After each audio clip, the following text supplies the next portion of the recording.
അബ്ദുറഹ്മാൻ ഇബ്നു നാസിർ അസ്സഈദി റഹിമഹുല്ലാഹ് അദ്ദേഹത്തിൻ്റെ തഫ്സീറിൽ അതിനെക്കുറിച്ച് വളരെ ശ്രദ്ധേയമായ ഒരു പോയിന്റ് അദ്ദേഹം പറയുന്നുണ്ട്. അദ്ദേഹം പറഞ്ഞു, ഇന്ന സിറാത്ത് അല്ലാഹ്, നിശ്ചയമായും അള്ളാഹുവിൻ്റെ സിറാത്ത്, മിൻ അക്ബരിൽ അദില്ല അലാ മാലില്ലാഹി മിൻ സിഫാത്തിൽ കമാൽ വനഊത്തിൽ ജലാൽ. അള്ളാഹുവിൻ്റെ മഹത്വം അറിയാൻ നിങ്ങൾ ഇസ്ലാം എന്താണെന്ന് നോക്കിയാൽ മതി എന്നാണ്. റബ്ബിൻ്റെ വലിപ്പം അറിയാൻ നിങ്ങൾക്ക് നിങ്ങളുടെ റബ്ബിൻ്റെ വലിപ്പം അറിയണോ? ഖുർആനിലേക്ക് നോക്കിയാൽ മതി എന്നാണ്. മുഹമ്മദ് നബിയിലേക്ക് നോക്കിയാൽ മതി. ഇസ്ലാമിൻ്റെ സന്ദേശങ്ങളിലേക്ക് നോക്കൂ. വലൗ കാന മിൻ ഇൻദി ഗൈരില്ലാഹ് ലവജദൂ ഫീഹി ഇഖ്തിലാഫൻ കസീറാ. അല്ലാഹു അല്ലാത്ത ഒരാളിൽ നിന്നായിരുന്നു ഈ ഗ്രന്ഥമെങ്കിൽ ധാരാളം വൈരുദ്ധ്യങ്ങൾ നിങ്ങൾക്ക് കാണാമായിരുന്നു. ലാ യഅതീഹിൽ ബാത്തിലു മിൻ ബൈനി യദൈഹി വലാ മിൻ ഖൽഫിഹി തൻസീലും മിൻ ഹകീമിൻ ഹമീദ്. അതിൻ്റെ മുന്നിലൂടെയോ പിറകിലൂടെയോ വ്യർത്ഥമായതൊന്നും ഖുർആനിൽ കാണാനേ കഴിയില്ല. കാരണം സ്തുത്യർഹനും മഗാധജ്ഞനുമായ ഒരു റബ്ബിൽ നിന്ന് അവതരിപ്പിക്കപ്പെട്ടതാണ്.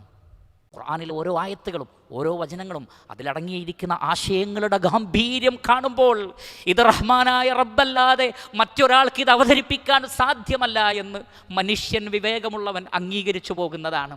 അതുകൊണ്ടാണ് അള്ളാഹുവിൻ്റെ റസൂലിനെ പരാജയപ്പെടുത്താമെന്ന ആഗ്രഹവുമായി വന്ന ആളുകളൊക്കെ പിന്നീട് തിരിച്ചുപോയി പറഞ്ഞത്, അതിന് വല്ലാത്തൊരു ഹലാവത്തുണ്ട്, അതിന് വല്ലാത്തൊരു തലാവത്തുണ്ട്, ഒരിക്കലും അതിനെ അതിജയിക്കാൻ മനുഷ്യരുടെ വാക്കുകൾക്ക് സാധ്യമല്ല. ഖുൽ ഇൻ ഇജ്തമഅത്തിൽ ഇൻസു വൽ ജിന്നു അലാ അൻ യഅതു ബിമിസ്ലി ഹാദൽ ഖുർആൻ ലാ യഅതൂന ബിമിസ്ലി വലൗ കാന ബഅദുഹും ലിബഅദിൻ ളഹീറ. മനുഷ്യരും ജിന്നുകളും ഒരുമിച്ച് കൂടിയാൽ പോലും ഈ ഖുർആനിലുള്ള ഒരു അധ്യായത്തിന് തുല്യമായ ഒരു അധ്യായം കൊണ്ടുവരാൻ സാധ്യമല്ല. അതാണ് ഇവിടെ പറയുക, സിറാത്തിൽ അസീസിൽ ഹമീദ്. ആ അസീസായ റബ്ബിൻ്റെ സിറാത്ത് കാണുമ്പോൾ അറിയാതെ പറഞ്ഞു പോകും, അൽഹംദുലില്ലാഹ്, സർവസ്തുതിയും അല്ലാഹുവിനാണ്, സൃഷ്ടികൾ അഖിലവും അവന് ഹംദ് ചെയ്തു പോകും. അതാണ് ഉടനെ പറഞ്ഞത് അൽ ഹമീദ്, അവൻ സ്തുത്യർഹനാണ്. അതുകൊണ്ടല്ലേ സൂറത്തുൽ കഹ്ഫ് ആരംഭിക്കുന്നത് എങ്ങനെയാണ്? അൽഹംദുലില്ലാഹ് അൽഹംദുലില്ലാഹില്ലദീ അൻസല അലാ അബ്ദിഹിൽ കിതാബ വലം യജഅൽ ലഹു ഇവജ ഖയ്യിമാ വലം യജഅൽ ലഹു ഇവജ. അൽഹംദുലില്ലാഹ്, സ്തുതിക്കൂ റബ്ബിനെ, ലോകങ്ങളുടെ രക്ഷിതാവിനെ സ്തുതിക്കൂ. അല്ലദീ അൻസല അലാ അബ്ദിഹിൽ കിതാബ്, ഈ കിതാബിനെ തൻ്റെ അടിമക്ക് അവതരിപ്പിച്ചു കൊടുത്തു.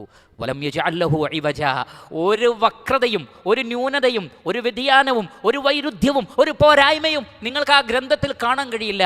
ഖയ്യിമൻ, നേർക്കുനേരെ നിൽക്കുന്ന അതുല്യമായ ഒരു ഗ്രന്ഥം, വൈരുദ്ധ്യങ്ങളില്ലാതെ തലയുയർത്തി നിൽക്കുന്ന അപാരമായ ഗ്രന്ഥം.